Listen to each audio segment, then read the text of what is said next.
이 세상에 정답이라는 것이 존재한다고 생각하세요?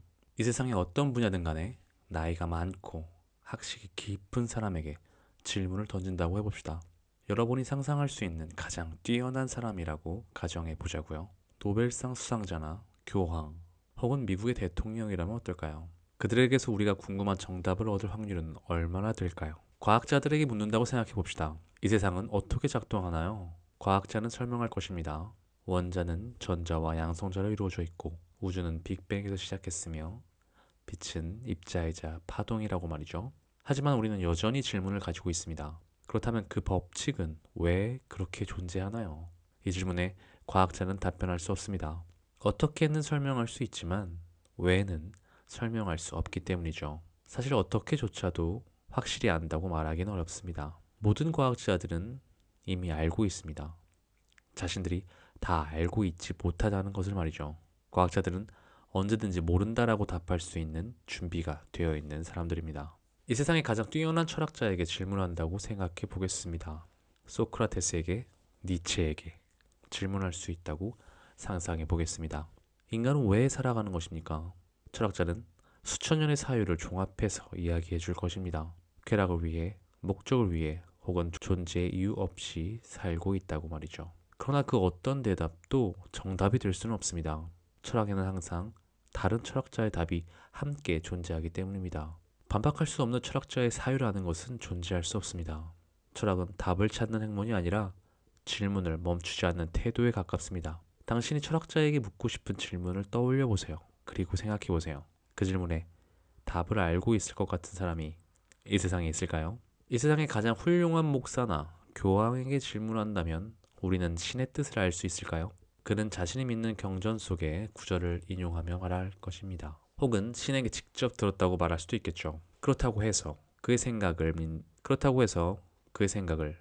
그 신을 믿는 수많은 사람들이 함께 동의할 수 있을까요? 동의하지 않는다면 왜 동의하지 못하는 것일까요? 당신이 신에게 궁금한 것이 있을 때 당신은 누구에게 그 질문을 하나요? 그 사람은 그 질문의 답을 어떻게 알고 있을 것이라 생각하십니까?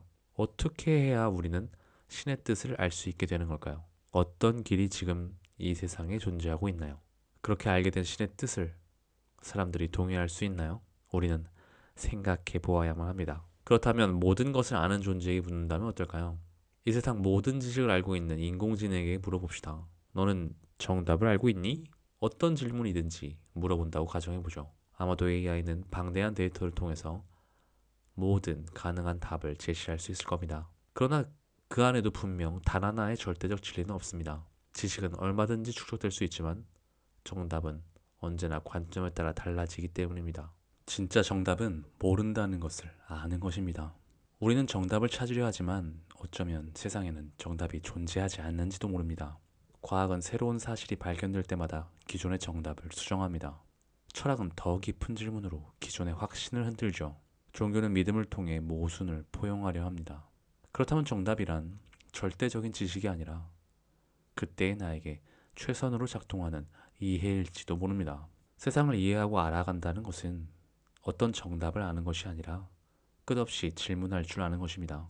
진짜 현명한 사람은 모든 걸 아는 사람이 아니라 자신이 모른다는 것을 아는 사람이죠. 이미 소크라테스가 2000년도 전에 한 이야기입니다.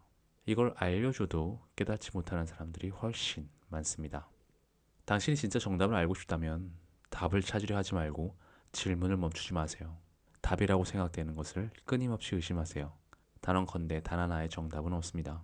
오직 당신이 당신을 위해 내리는 답만이 존재할 수 있죠. 진리는 답 속이 아니라 질문의 길 위에 있습니다. 그러니 이제 우리는 없는 것을 찾는 행동은 멈추어도 될 것 같습니다. 감사합니다.